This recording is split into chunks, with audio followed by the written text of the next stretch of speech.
The Black Poodle. I have set myself the task of relating in the course of this story, without suppressing or altering a single detail, the most painful and humiliating episode in my life. I do this not because it will give me the least pleasure, but simply because it affords me an opportunity of extenuating myself, which has hitherto been wholly denied to me. As a general rule, I am quite aware that to publish a lengthy explanation of one's conduct in any questionable transaction is not the best means of recovering a lost reputation. But in my own case, there is one to whom I shall never more be permitted to justify myself by word of mouth, even if I found myself able to attempt it.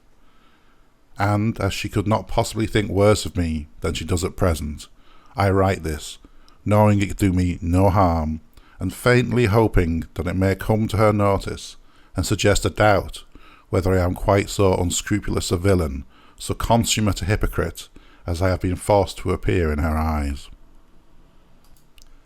The bare chance of such a result makes me perfectly indifferent to all else. The bare chance of such a result makes me perfectly indifferent to all else. I cheerfully expose to the derision of the whole reading world the story of my weakness and my shame, since by doing so I may possibly rehabilitate myself somewhat in the good opinion of one person. Having said so much, I will begin my confession without further delay. My name is Algernon Weatherhead, and I may add that I am in one of the government departments, that I am an only son and live at home with my mother. We had a house at Hammersmith until just before the period covered by this history, when, our lease expiring, my mother decided that my health required country air at the close of the day, and so we took a desirable villa residence on one of the many new building estates which have lately sprung up in such profusion in the home counties. We have called it Wistaria Villa. It is a pretty little place, the last of a row of detached villas, each with its tiny rustic carriage gate and gravel sweep in front, and lawn enough for a tennis court behind, which lines the road leading over the hill to the railway station.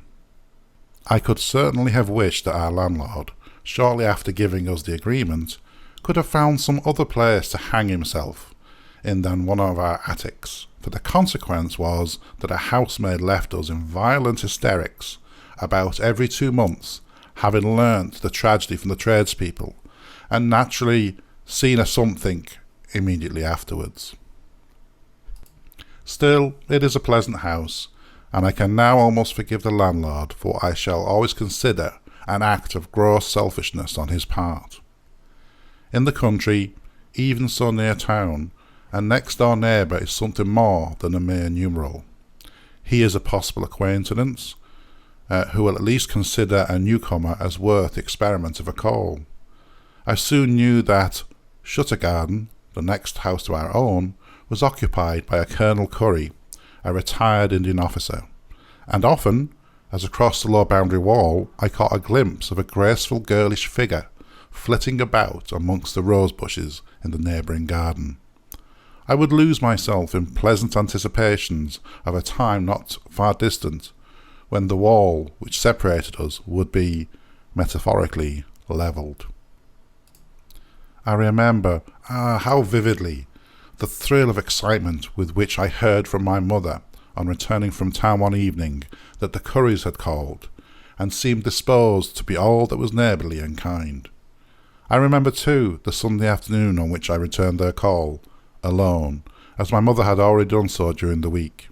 I was standing on the steps of the Colonel's villa, waiting for the door to open, when I was startled by a furious snarling and yapping behind me, and looking around, discovered a large poodle in the act of making for my legs.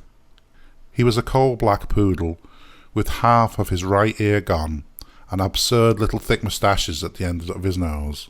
He was shaved in the sham lion fashion, which is considered, for some mysterious reason, to improve a poodle, but the barber had left sundry little tufts of hair which studded his haunches capriciously. I could not help being reminded, as I looked at him, of another black poodle, which Faust entertained for a short time, with unhappy results, and I thought that a very moderate degree of incantation would be enough to bring the fiend out of this brute. He made me intensely uncomfortable, for I am of a slightly nervous temperament, with a constitutional horror of dogs and a liability to attacks of diffidence on performing the ordinary social rites under the most favourable conditions, and certainly the consciousness that a strange and apparently savage dog was engaged in worrying the heels of my boots was the reverse of reassuring. The Curry's family received me with all possible kindness. So charmed to make your acquaintance, Mr. Weatherhead," said Mrs. Curry, as I shook hands. "I see," she added pleasantly, "you've brought the doggy in with you." As a matter of fact, I had brought the doggy in at the ends of my coat-tails, but it was evidently no unusual occurrence for visitors to appear in this undignified manner, for she detached him quite as a matter of course, and as soon as I was sufficiently collected, we fell into conversation. I discovered that the Colonel and his wife were childless, and the slender willowy figure I had seen across the garden wall was that of Lillian Roseblade, their niece and adopted daughter. She came into the room shortly afterwards, and I felt, as I went through the form of an introduction, that her sweet fresh face, shaded by soft masses of dusky brown hair, more than justified all the dreamy hopes and fancies with which I had looked forward to that moment. She talked to me in a pretty, confidential, appealing way, which I have heard her dearest friends censure as childish and affected. But I thought then that her manner had an indescribable charm and fascination about it, and the memory of it makes my heart ache now with a pang that is not all pain. Even before the Colonel made his appearance, I had begun to see that my enemy, the poodle, occupied an exceptional position in that household. It was abundantly clear by the time I took my leave. He seemed to be the centre of their domestic system, and even lovely Lillian revolved contentedly around him as a kind of satellite. He could do no wrong in his owner's eyes. His prejudices, and he was a narrow-minded animal, were rigorously respected, and all domestic arrangements were made with a primary view to his convenience. I may be wrong, but I cannot think that it is wise to put any poodle upon such a pedestal as that. How this one in particular, as ordinary a quadruped as ever breathed, had contrived to impose thus upon his infatuated proprietors, I never could understand. But so it was. He even engrossed the chief part of the conversation, which after any lull seemed to veer round to him by a sort of natural law. I had to endure a long biographical sketch of him, what a society paper would call an anecdotal photo, and each fresh anecdote seemed to me to exhibit the deprived malignity of the beast in a more glaring light, and render the doting admiration of the family more astounding than ever. "Did you tell Mr. Weatherhead, Lily, about Bingo?" Bingo was the poodle's preposterous name. "And Tax?" "No." "Oh, I must tell him that. It'll make him laugh. Tax is our gardener down in the village. Do you know Tax?" "Well, Tax was up here the other day, nailing up some trellis work at the top of a ladder, and all the time there was Master Bingo sitting quietly at the foot of it looking on. Wouldn't leave it on any account. Tax said he was quite company for him. Well, at last, when Tax had finished and was coming down, what do you think that rascal there did? Just sneaked up quietly behind him and nipped him in both calves and then ran off. Been looking out for that the whole time. Ha ha! Deep that, eh?" I agreed with an inward shudder that it was very deep, thinking privately that, if this was a specimen of Bingo's usual treatment of the natives, it would be odd if he did not find himself deeper still before, probably just before, he died. "Poor faithful old doggy," murmured Mrs. Curry. "He thought Tax was a nasty burglar, didn't he? He wasn't going to see Master robbed, was he?" "Capital house dog, sir," struck in the Colonel. "Gad, I shall never forget how he made poor Heaversides run for it the other day. Ever met Heaversides of the Bombay Fusiliers? Well, Heaversides was staying here, and the dog met him one morning as he was coming down from the bathroom. Didn't recognise him in pyjamas, and a dressing gown of course, and made at him. He kept poor old Heaversides outside the landing window on top of the system for a quarter of an hour, till I had to come down and raise the siege. Such were the stories of that abandoned dog's blunder-headed ferocity to which I was forced to listen, while all the time the brute sat opposite me on the hearthrug, blinking at me from under his shaggy mane with his evil bleared eyes, and deliberating where he would have me when I rose to go. This was the beginning of an intimacy which soon displaced all ceremony. It was very pleasant to go in there after dinner, even to sit with the Colonel over his claret and hear more stories about Bingo, for afterwards I could go into the pretty drawing-room and take my tea from Lillian's hands, and listen while she played Schubert to us in the summer twilight. The poodle was always in the way, to be sure, but even his ugly black head seemed to lose some of its ugliness and ferocity when Lillian laid her pretty hand on it. On the whole, I think that the Curry family were well disposed towards me. The Colonel considering me as a harmless specimen of the average eligible young man, which I certainly was, and Mrs. Curry showing me favour for my mother's sake, for whom she had taken a strong liking. As for Lillian, I believed I saw that she soon suspected the state of my feelings towards her, and was not displeased by it. I looked forward with some hopefulness to a day when I could declare myself with no fear of a repulse. But it was a serious obstacle in my path that I could not secure Bingo's good opinion on any terms. The family would often lament this pathetically themselves. "You see," Mrs. Curry would observe in apology, "Bingo is a dog that does not attach himself easily to strangers." Though for that matter, I thought he was unpleasantly ready to attach himself to me. I did try hard to conciliate him. I brought him buns, which was weak and ineffectual, as he ate them with avidity and hated me as bitterly as ever, for he had conceived from the first a profound contempt for me, and a distrust with no blandishments of mine could remove. Looking back now, I am inclined to think it was a prophetic instinct that warned him of what was to come upon him through my instrumentality. Only his approbation was wanting to establish for me a firm footing with the Currys, and perhaps determine Lillian's wavering heart in my direction. But, though I wooed that inflexible poodle with an assiduity I blush to remember, he remained obstinately firm. Still, day by day, Lillian's treatment of me was more encouraging. Day by day I gained in the esteem of her uncle and aunt. I began to hope that soon I should be able to disregard canine influence altogether. Now, there was one inconvenience about our villa, beside its flavour of suicide, which it is necessary to mention here. By common consent, all the cats of the neighbourhood had selected our garden for their evening reunions. I fancied that a tortoise-shell kitchen cat of ours must have been some sort of leader of a local feline society. I know she was at home with music and recitations on most evenings. My poor mother found this interfered with her after-dinner nap, and no wonder, for if a cohort of ghosts had been shrieking and squealing, as Calpurnia puts it, in our back garden, or it had been fitted up as a creche for a nursery of goblin infants in the agonies of teething, the noise could not possibly have been more unearthly. We sought for some means of getting rid of the nuisance. There was poison, of course, but we thought it would be an invidious appearance, and even lead to legal difficulties, if each dawn were to discover an assortment of cats expiring in hideous convulsions in various parts of the same garden. Firearms, too, were open to objection, and would scarcely assist my mother's slumbers, so for some time we were at a loss for a remedy. At last, one day, walking down the Strand, I chanced to see, in an evil hour, what struck me as the very thing.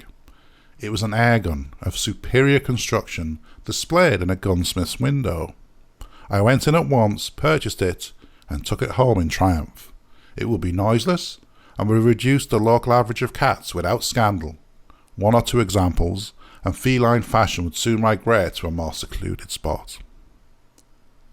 I lost no time in putting this to the proof.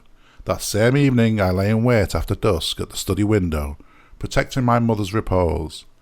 As soon as I heard the long-drawn wail, the preliminary sputter, and the wild stampede that followed, I let fly in the direction of the sound. I suppose I must have something of the national sporting instinct in me, for my blood was tingling with excitement, but the feline constitution assimilates lead without serious inconvenience, and I began to fear that no trophy would remain to bear witness to my marksmanship. But all at once I made out a dark, indistinct form slinking in from behind the bushes. I waited till it crossed a belt of light which streamed from the back kitchen below me, and then I took careful aim and pulled the trigger. This time at least I have not failed. There was a smothered yell, a rustle, and then silence. I ran out with the calm pride of a successful revenge to bring in the body of my victim, and I found underneath a laurel no predatory tomcat, but, as a discerning reader will no doubt have foreseen long since, the quivering carcass of the Colonel's Black Poodle. I intend to set down here the exact unvarnished truth, and I confess that at first, when I knew what I had done, I was not sorry. I was quite innocent of any intention of doing it, but I felt no regret.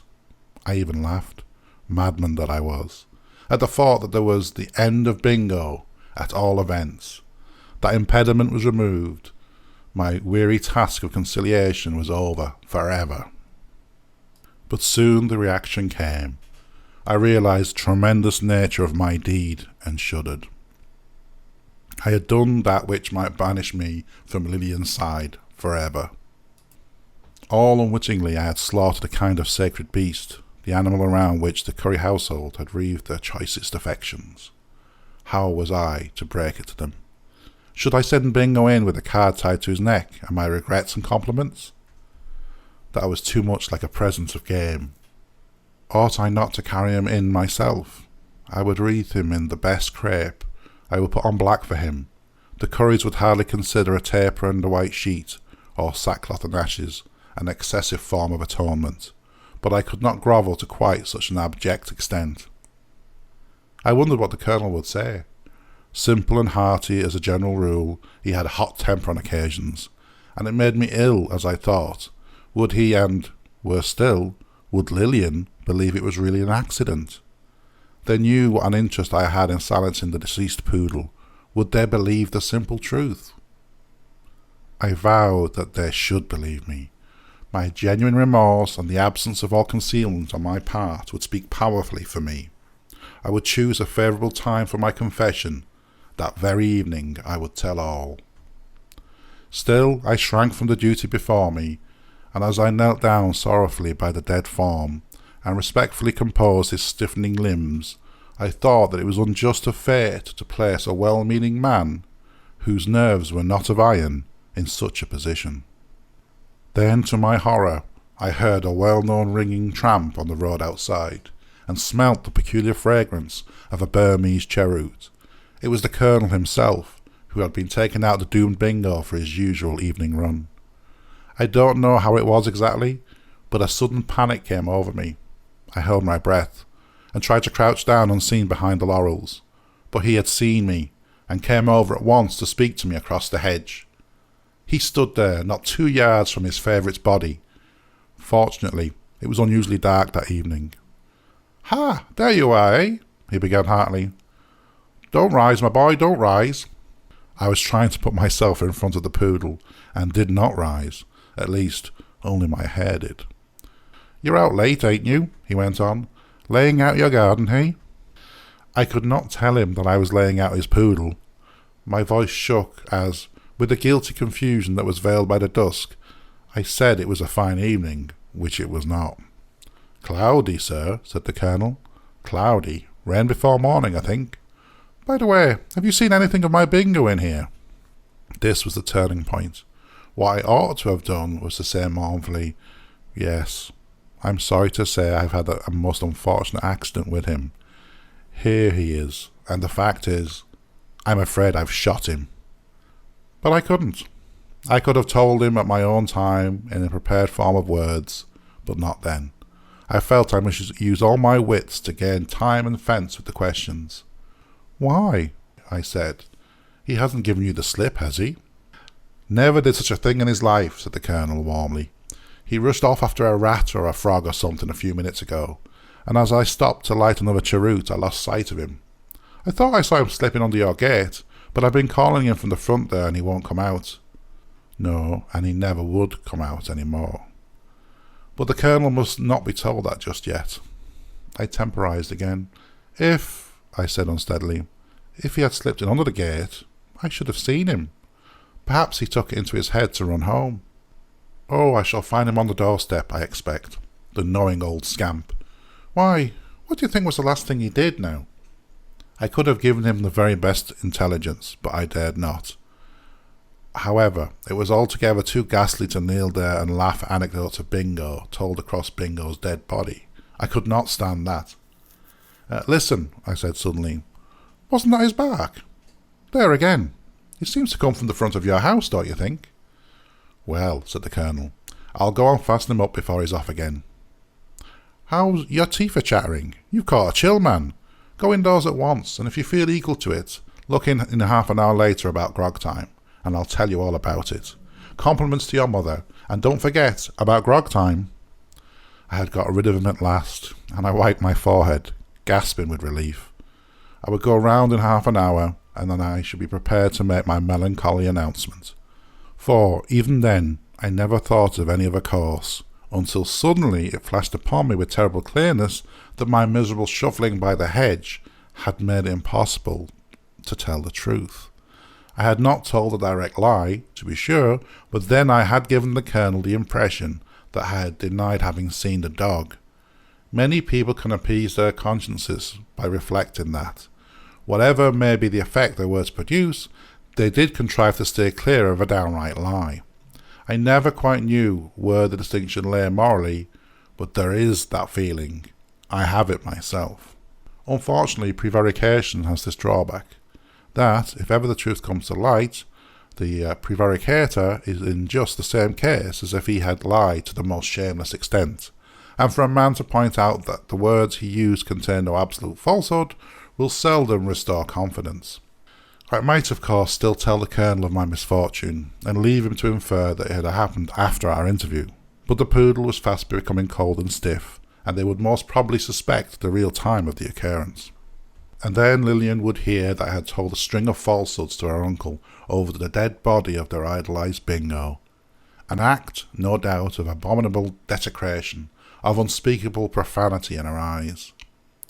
If it would have been difficult before to prevail on her to accept a blood-stained hand, it would be impossible after that. No, I had burnt my ships. I was cut off forever from the straightforward course. That one moment of indecision had decided my conduct in spite of me. I must go on with it now, and keep up the deception, at all hazards. It was bitter. I had always tried to preserve as many of the moral principles which had been instilled into me as can be conveniently retained in this grasping world, and it had been my pride that, roughly speaking, I had never been guilty of an unmistakable falsehood. But henceforth, if I meant to win Lillian, that boast must be relinquished forever. I should have to lie now with all of my might, without limit or scruple, to disassemble incessantly and wear a mask, as the poet Bunn beautifully expressed it long ago, over my hollow heart. I felt all this keenly. I did not think it was right, but what was I to do? After thinking all this out very carefully, I decided that my only course was to bury the poor animal where he fell, and say nothing about it.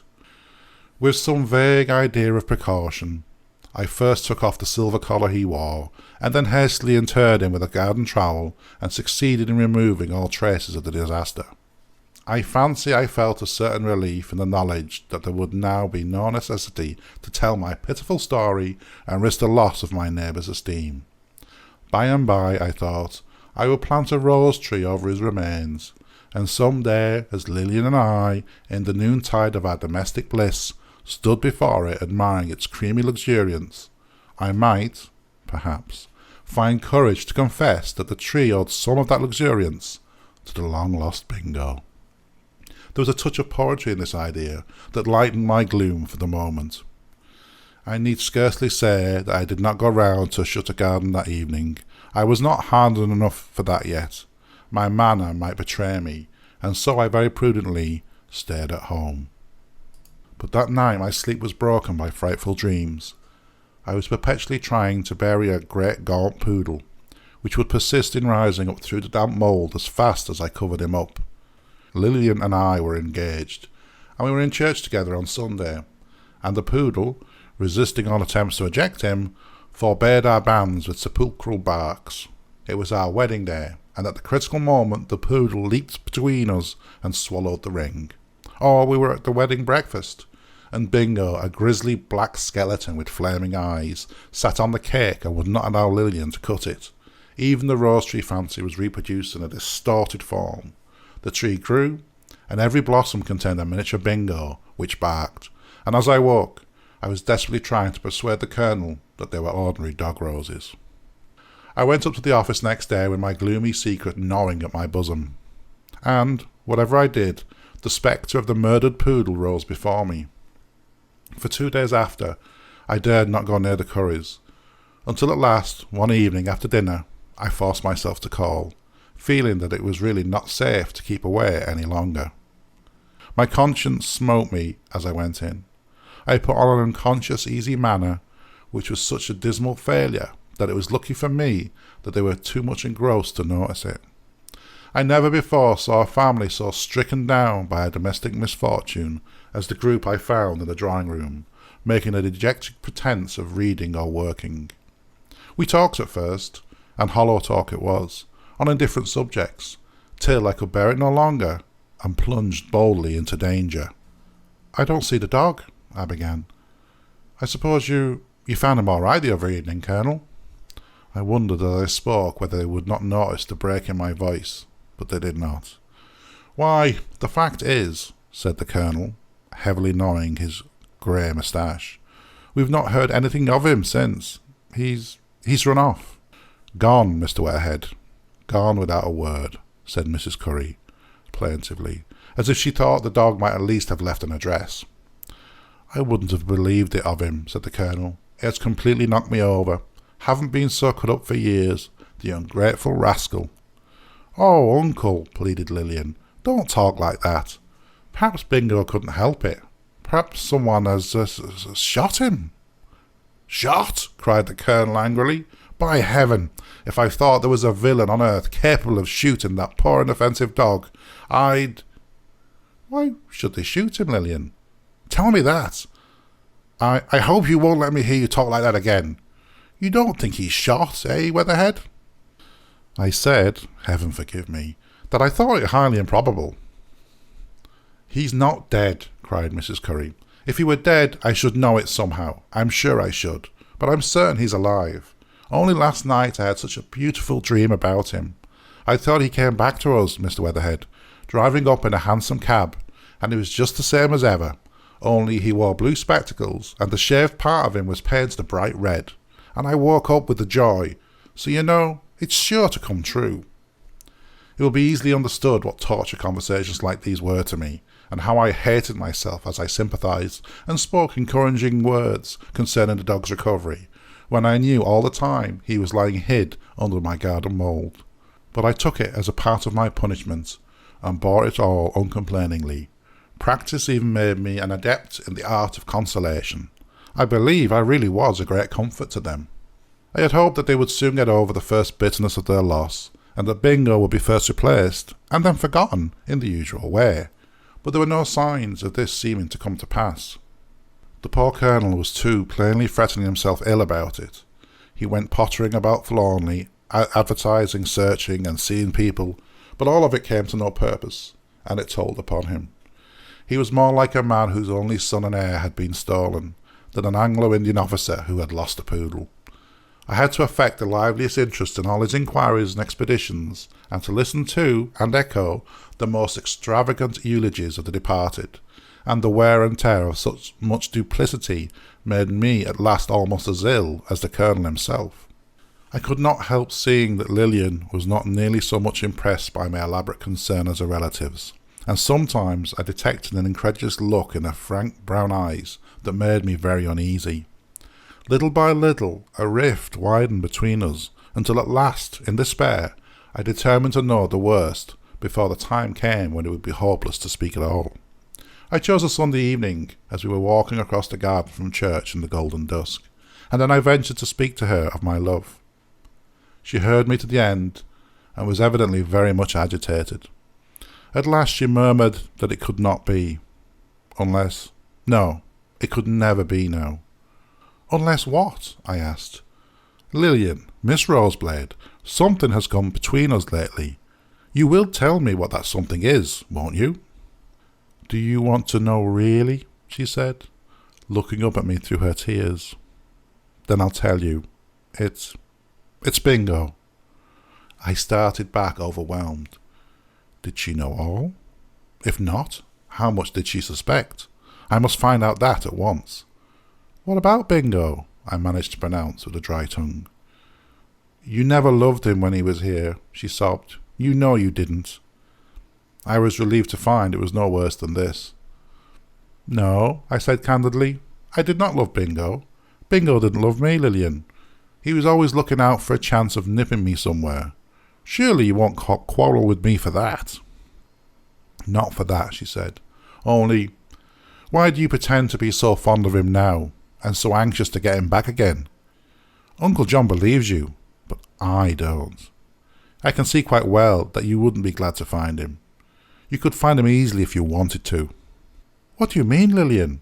I said hoarsely. How could I find him? Again I feared the worst.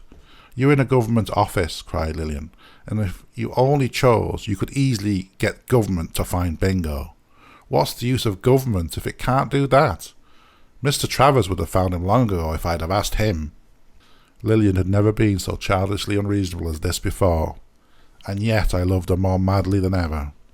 But I did not like this allusion to Travers, a rising barrister, who lived with his sister in a pretty cottage near the station, and had shown symptoms of being attracted by Lillian. He was away on circuit just then, luckily, but at least even he would have found it a hard task to find Bingo. There was some comfort in that. But bring back Bingo, she said. Bring back Bingo? I cried in horror. But suppose I can't. Suppose he's out of the country or dead. What then, Lillian? I can't help it, she said, but I don't believe he is out of the country or dead.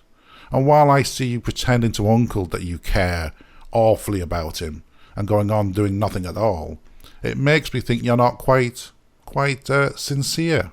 And I couldn't possibly marry anyone while I thought that of him, and I shall always have that feeling unless you find Bingo. It was of no use to argue with her. I knew Lillian by that time. With her pretty caressing manner she united a latent obstinacy which it was hopeless to attempt to shake. I feared too that she was not quite certain as yet whether she cared for me or not, and this condition of hers was an expedient to gain time. I left her with a heavy heart. Unless I proved my worth by bringing Bingo back within a very short time, Travers would probably have everything his own way, and Bingo was dead. However, I took heart. I thought that perhaps if I could succeed by my earnest efforts in persuading Lillian that I really was doing all in my power to recover the poodle, she might relent in time and dispense with this actual production. So, partly with this object, and partly to appease the remorse which now revived and stung me deeper than before, I undertook long and weary pilgrimages after office hours. I spent many pounds in advertisements. I interviewed dogs of every size, colour and breed, and of course I took care to keep Lillian informed of each successive failure. But still her heart was not touched. She was firm. If I went on like that, she told me, I was certain to find Bingo one day. Then, but not before, would her doubts be set at rest. I was walking one day through the somewhat squalid district which lies between Bow Street and High Holborn, when I saw, in a small theatrical costumier's window, a handbill stating that a black poodle had followed a gentleman on a certain date, and if not claimed, and the finder remunerated before a stated time, would be sold to pay expenses. I went in and got a copy of the bill to show Lillian, and although by that time I scarcely dared to look a poodle in the face, I thought I would go to the address given and see the animal, simply to be able to tell Lillian that I had done so. The gentleman whom the dog had very unaccountably followed was a certain Mr. William Blagg, who kept a little shop near Endell Street, and called himself a bird fancier, though I should scarcely have credited him with the necessary imagination. He was an evil-browed ruffian in a fur cap, with a broad broken nose and little shifty red eyes, and after I had told him what I wanted, he took me through our horrible little den, stacked with piles of wood, wire, and wicker prisons, each quivering with restless, twittering life, and then out into the backyard, in which there were 2 or 3 rotten old kennels and tubs. "That's there him," he said, jerking his thumb to the farthest tub. "Followed me all the way home from Kensington Gardens, he did. Come out, will you?" And out of the tub there crawled slowly, with a snuffling whimper and a rattling of its chain, the identical dog I had slain a few evenings before. At least, so I thought for a moment, and felt as if I had seen a spectre. The resemblance was so exact, in size, in every detail, even to the little clumps of hair about the hind parts, even to the lop of half an ear. This dog might have been the doppelganger of the deceased Bingo. I suppose, after all, one black poodle is very like any other black poodle of the same size, but the likeness startled me. I think it was then that the idea occurred to me that here was a miraculous chance of securing the sweetest girl in the whole world, and at the same time atoning for my wrong by bringing back gladness with me to the Shutter Garden. It only needed a little boldness, one last deception, and I could embrace truthfulness once more. Almost unconsciously, when my guide turned round and asked, "Is that there dog you on?" I said, "Oh, yes, that's the dog I want. That's Bingo." "He don't seem to be a putting of itself about seeing you again," observed Mr. Blagg, as the poodle studied me with a calm interest. "Oh, he's not exactly my dog, you see," I said. "He belongs to a friend of mine." He gave me a quite furtive glance. "Then maybe you mistook about him," he said, "and I can't run no risks. I was going down in the country this here very evening to see a party at Lives at Wistaria Villa. He's been advertising about a black poodle, he has." "But look here," I said, "that's me." He gave me a curious leer. "No offence, you know, Governor," he said, "but I wish for some evidence as to that afore I part with a valuable dog like this here." "Well," I said, "here's one of my cards. Will that do for you?" He took it and spelt it out with a pretence of great caution, but I saw well enough that the old scoundrel suspected that if I had lost a dog at all, it was not this particular dog. "Ah," he said, as he put it in his pocket, "if I part with him to you, I must be cleared of all risks. I can't afford to get into trouble about no mistakes. Unless you likes to leave him for a day or two, you must pay according, you see." I wanted to get the hateful business over as soon as possible. I did not care what I paid. Lillian was worth all the expense. I said I had no doubt myself as to the real ownership of the animal, but I would give him any sum in reason and would remove the dog at once. And so we settled it. I paid him an extortionate sum, and came away with a duplicate poodle, a canine counterfeit, which I hoped to pass off at Shutter Garden as a long-lost Bingo. I know it was wrong. It even came unpleasantly near dog stealing, but I was a desperate man. I saw Lillian gradually slipping away from me, and knew that nothing short of this could ever recall her. I was sorely tempted. I had gone far on the same road already. It was the old story of being hung for a sheep, and so I fell. Surely some who read this will be generous enough to consider the peculiar state of the case, and mingle a little pity with their contempt. I was dining in town that evening, and took my purchase home by a late train. His demeanour was grave and intensely respectable. He was not the animal to commit himself by any flagrant indiscretion. He was gentle and tractable too, and in all respects an agreeable contrast in character to the original. Still, it may have been the after-dinner workings of conscience, but I could not help fancying that I saw a certain look in the creature's eyes, as if he were aware that he was required to connive at a fraud, and rather resented it. If he would only be good enough to back me up. Fortunately, however, he was such a perfect facsimile of the outward Bingo that the risk of detection was really inconsiderable. When I got him home, I put Bingo's silver collar round his neck, congratulating myself on my forethought in preserving it. and took him in to see my mother. She accepted him as what he seemed, without the slightest misgiving, but this, though it encouraged me to go on, was not decisive. The spurious poodle would have to encounter the scrutiny of those who knew every tuft on the genuine animal's body. Nothing would have induced me to undergo such an ordeal as that of personally restoring him to the Currys. We gave him supper and tied him up on the lawn, where he howled dolefully all night and buried bones. The next morning I wrote a note to Mrs. Curry, expressing my pleasure at being able to restore the lost one, and another to Lillian, containing only words, "Will you believe now that I am sincere?" Then I tied both round the poodle's neck and dropped him over the wall into the Colonel's garden just before I started to catch my train to town. I had an anxious walk home from the station that evening. I went round by the longer way, trembling the whole time lest I should meet any of the Curry household, to which I felt myself entirely unequal just then. I could not rest until I knew whether my fraud had succeeded, or if the poodle to which I had entrusted my fate had basely betrayed me. But my suspense was happily ended as soon as I entered my mother's room.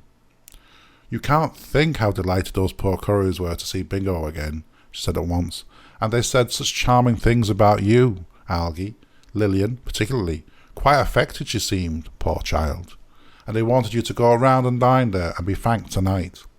But at last I persuaded them to come to us instead, and they're going to bring the dog to make friends. Oh, and I met Frank Travers. He's back from the circuit again now, so I asked him in too, to meet them." I drew a deep breath of relief.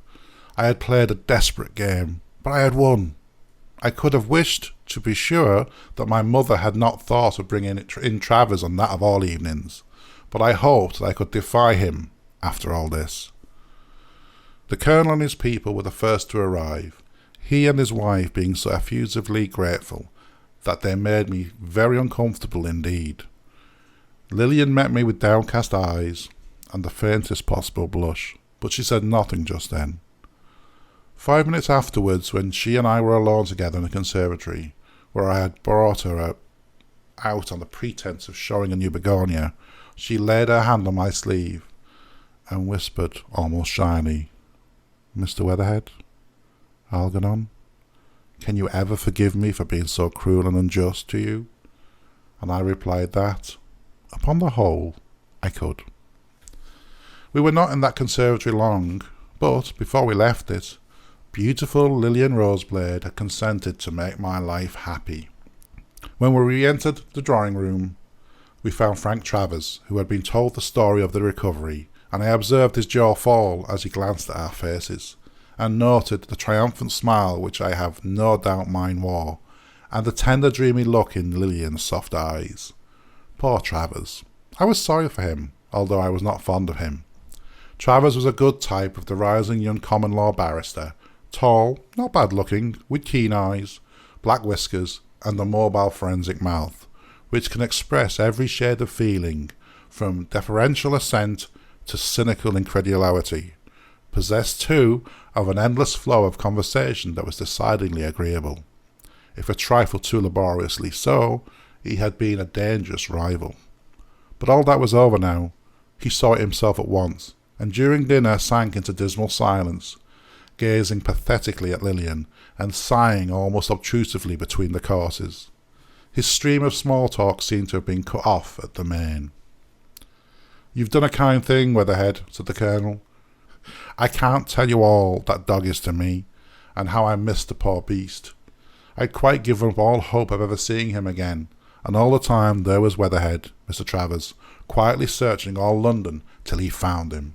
I shan't forget it. It shows a really kind feeling."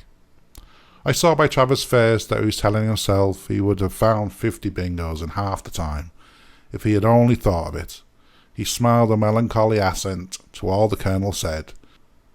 "You can't think," I heard Mrs. Curry telling my mother, "how really touching it was to see poor dear Bingo's emotion at seeing all the old familiar objects again. He went up and sniffed at them all in turn, quite plainly recognising everything, and he was quite put out to find that we had moved his favourite ottoman out of the drawing-room. But he is so penitent too, and so ashamed of having run away. He hardly dares to come when John calls him, and he kept under a chair in the hall all the morning. He wouldn't come in here either, so we had to leave him in your garden." "He's been sadly out of spirits all day," said Lillian. "He hasn't been one of the tradespeople." "Oh, he's all right, the rascal," said the Colonel cheerily. "He'll be after the cats again, as well as ever, in a day or two." "Ah, those cats," said my poor innocent mother. "Algy, you haven't tried the air gun on them again lately, have you? They're worse than ever." I troubled the Colonel to pass the claret. Travers laughed at first time. "That's a good idea," he said, in that carrying, bar-mess voice of his. "An air gun for cats. Ha ha! Make good bags, eh, Weatherhead?" I said that I did, very good bags, and felt I was getting painfully red in the face. "Oh, Algy is an excellent shot, quite a sportsman," said my mother. "I remember, long ago, when we lived at Hammersmith, he had a pistol, and he used to strew crumbs in the garden for the sparrows, and shoot at them out of the pantry window. He frequently hit one." "Well," said the Colonel, not much impressed by these sporting reminiscences, "don't go rolling over our bingo by mistake, you know, Weatherhead, my boy. Not but what you've a sort of right after this, only don't. I wouldn't go through all this twice for anything." "If you really won't take any more wine," I said hurriedly, addressing the Colonel and Travers, "suppose we all go out and have our coffee on the lawn. It'll be cooler there," for it was getting very hot indoors, I thought. I left Travers to amuse the ladies. He could do no more harm now, and taking the Colonel aside, I seized the opportunity, as we strolled up and down the garden path, to ask his consent to Lillian's engagement to me. He gave it cordially. "There's not a man in England," he said, "that I'd sooner see her married to after today. You're a quiet, steady young fellow, and you've a good, kind heart. As for the money, that's neither here nor there. Lillian won't come to you without a penny, you know. But really, my boy, you can hardly believe what it is to my poor wife and me to see that dog. Why, bless my soul, look at him now. What's the matter with him, eh?" To my unutterable horror, I saw that the miserable poodle, after begging unnoticed at the tea-table for some time, had retired to an open space before it, where he was now industriously standing on his head. We gathered round and examined the animal curiously, as he continued to balance himself gravely in his abnormal position. "Good gracious, John," cried Mrs. Curry, "I never saw Bingo do such a thing in his life before."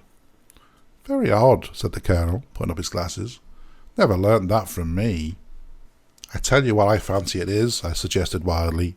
"You see, he was always a sensitive, excitable animal, and perhaps the sudden joy of his return has gone to his head. Upset him, you know." They seemed disposed to accept this solution, and indeed I believe they would have credited Bingo with every conceivable degree of sensibility.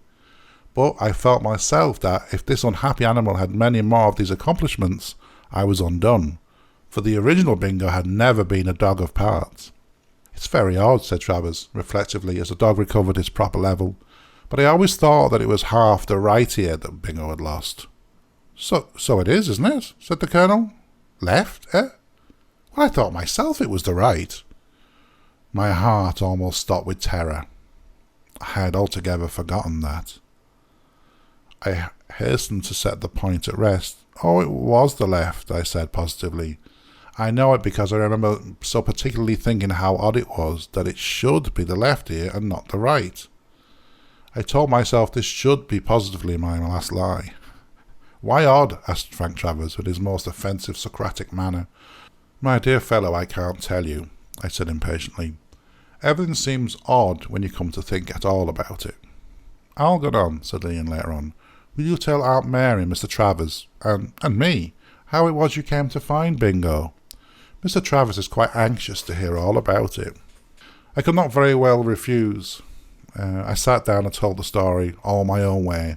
I painted Black, perhaps rather bigger and blacker than life, and described an exciting scene in which I recognised Bingo by his collar in the streets, and claimed and bore him off then and there in spite of all opposition.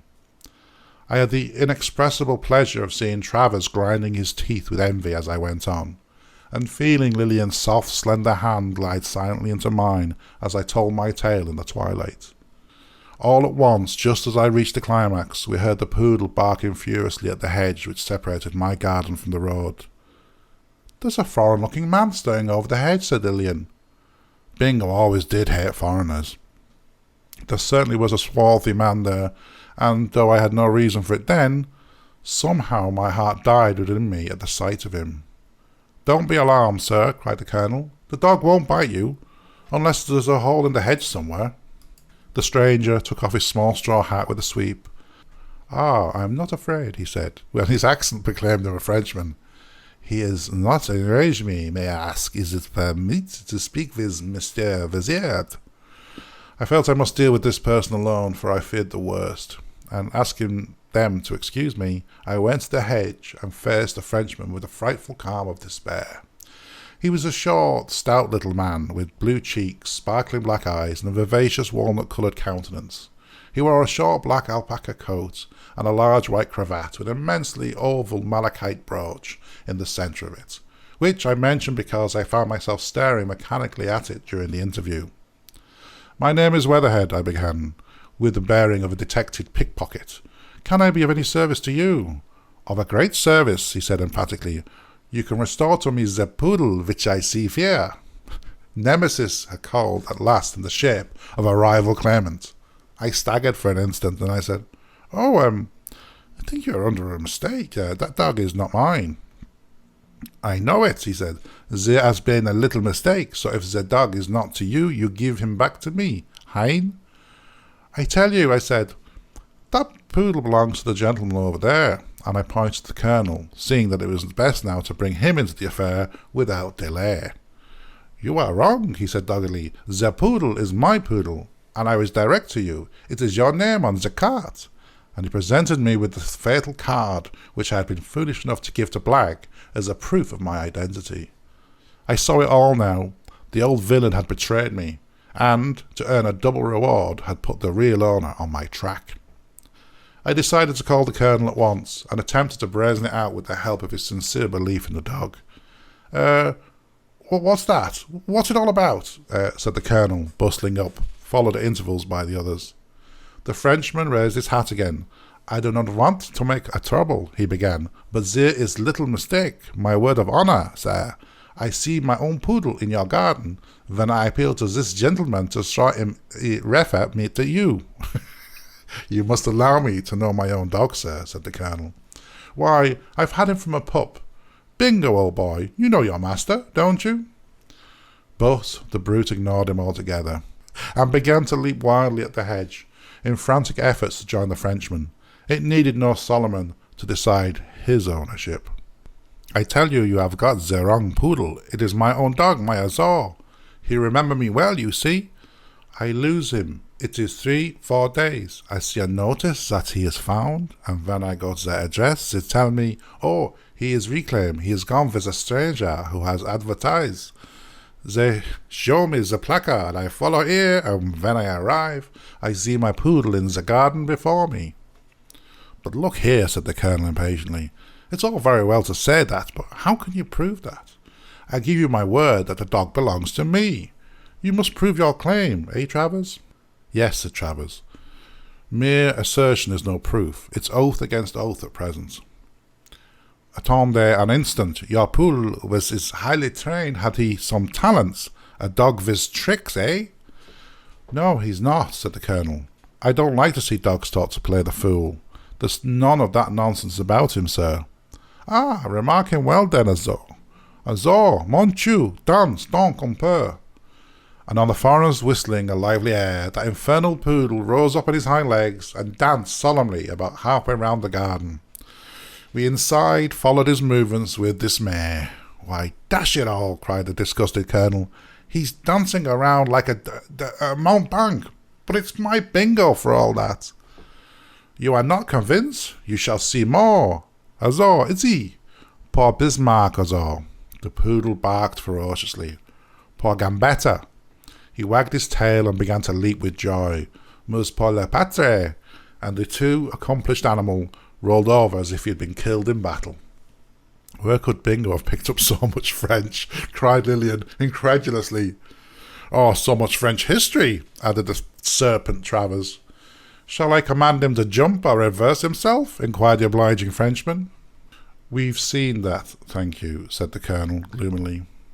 "Upon my word, I don't know what to think. It can't be that that's not my Bingo after all. I'll never believe it." I tried a last desperate stroke. "Will you come round to the front?" I said to the Frenchman. "I'll let you in and we can discuss the matter quietly." Then, as we walked back together, I asked him eagerly what it would take for him to abandon his claims and let the Colonel think the poodle was his after all. He was furious. He considered himself insulted. With great emotion he informed me that the dog was the pride of his life. It seems to be the mission of Black Poodles to serve as domestic comforts of this priceless kind. That he would not part with him for twice his weight in gold. "Figure," he began as we joined the others, "that this gentleman here has offered me money for the dog. He agrees that it is to me, you see. Very well then, there is no more to be said."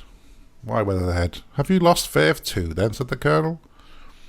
I saw that it was no good. All I wanted now was to get out of its credibility and get rid of the Frenchman. "I'm sorry to say," I replied, "that I'm afraid I've been deceived by the extraordinary likeness. I don't think, on reflection, that this is Bingo." "What do you think, Travers?" asked the Colonel. "Well, since you asked me," said Travers with quite unnecessary dryness, "I never did think so." "Nor I," said the Colonel. "I thought from the first that never was my Bingo. Why, Bingo would make two of that beast." And Lillian and her aunt both protested that they had their doubts as well from the first. "Then you permit me that I remove him," said the Frenchman. "Certainly," said the Colonel.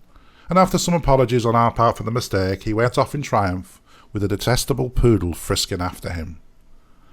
When he had gone, the Colonel laid his hand kindly on my shoulder. "Don't be so cut up about it, my boy. You did your best. There was a sort of likeness to anyone who didn't know Bingo as we did." Just then the Frenchman again appeared at the hedge.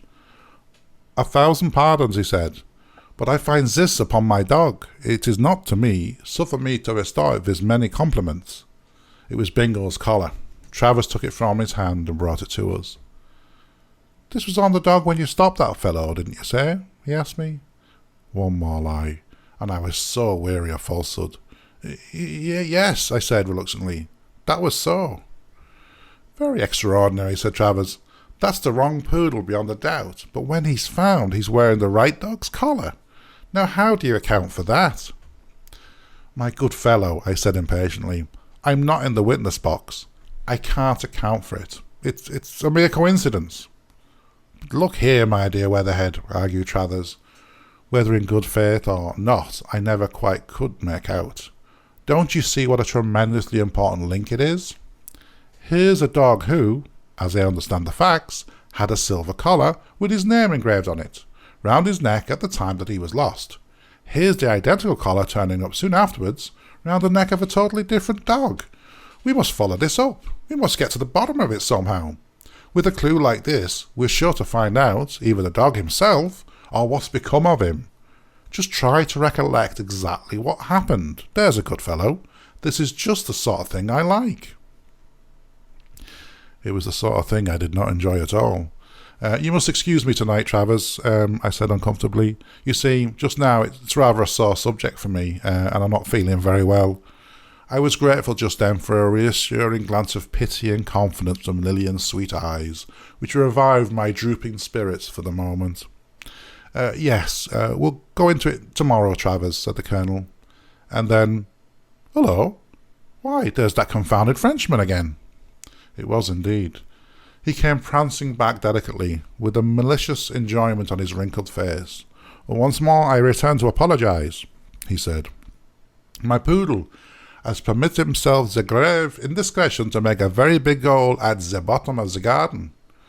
I assured him that it was of no consequence. 'Perhaps,' he replied, looking steadily at me through his keen half-shut eyes. 'You will not say that when you regard the hole, and you others, I speak to you. Sometimes one loses a something which is quite near all the time. It is very droll. Eh, my word, ah ha ha!' And he ambled off with an aggressively fiendish laugh that chilled my blood. "What the deuce did he mean by that?" said the Colonel blankly. Don't know, said Travers. Suppose we go and inspect the hole? But before that I had contrived to draw near it myself, in deadly fear lest the Frenchman's last words had contained some sort of innuendo which I had not understood. It was light enough still for me to see something, at the unexpected horror of which I very nearly fainted. That thrice accursed poodle which I had been insane enough to attempt to foist upon the Colonel must, it seems, have buried his supper the night before very near the spot in which I had laid Bingo, and in his attempts to exhume his bone had brought the remains of my victim to the surface. There the corpse lay, on the very top of the excavations. Time had not, of course, improved its appearance, which was ghastly in the extreme, but still plainly recognisable by the eye of affection. "It's a very ordinary hole," I gasped, putting myself before it and trying to turn them back. Nothing in it at all." "Except one Algernon Weatherhead Esquire, eh?" whispered Travers jocosely in my ear. "No, but," persisted the Colonel, advancing. "Look here! Has the dog damaged any of your shrubs?" No, I cried piteously. "Quite the reverse. Let's all go indoors now. It's getting so cold." "See, there is a shrub or something uprooted," said the Colonel, still coming nearer that fatal hole. "Why, hullo! Look there! What's that?" Lillian, who was by his side, gave a slight scream. "Uncle! It looks like Bingo!" The Colonel turned suddenly upon me. "Do you hear?" he demanded in a choked voice. "You hear what she says? Can't you speak out? Is that our Bingo?" I gave it up at last. I only longed to be allowed to crawl away under something. "Yes," I said in a dull whisper, as I sat down heavily on a garden seat. "Yes, that's Bingo. Misfortune. Shoot him. Quite an accident." There was a terrible explosion after that. They saw at last how I had deceived them, and put the very worst construction upon everything. Even now I writhe impotently at times, and my cheeks smart and tingle with humiliation, as I recall the scene, the Colonel's very plain speaking, Lillian's passionate reproaches and contempt, and her aunt's speechless prostration of disappointment. I made no attempt to defend myself. I was not perhaps the complete villain they deemed me. Still, I do not think I am under any obligation to put their remarks down in black and white here. Travers had vanished at the first opportunity, whether out of delicacy or the fear of breaking out into unseasonable mirth, I cannot say, and shortly afterwards the others came to where I sat silent with bowed head, and bade me a stern and final farewell. And then, as the last gleam of Lillian's white dress vanished down the garden path, I laid my head down on the table amongst the coffee cups, and cried like a beaten child. I got leave as soon as I could and went abroad. The morning after my return I noticed while shaving that there was a small square marble tablet placed against the wall of the Colonel's garden. I got my opera glass and read, and pleasant reading it was, the following inscription: "In affectionate memory of Bingo, secretly and cruelly put to death in cold blood by a neighbour and friend, June 1881. If this explanation of mine ever reaches my neighbours' eyes, I humbly hope they will have the humanity either to take away or tone down that tablet. They cannot conceive what I suffer, when curious visitors insist, as they do every day, in spelling out the words from our windows, and asking me countless questions about them.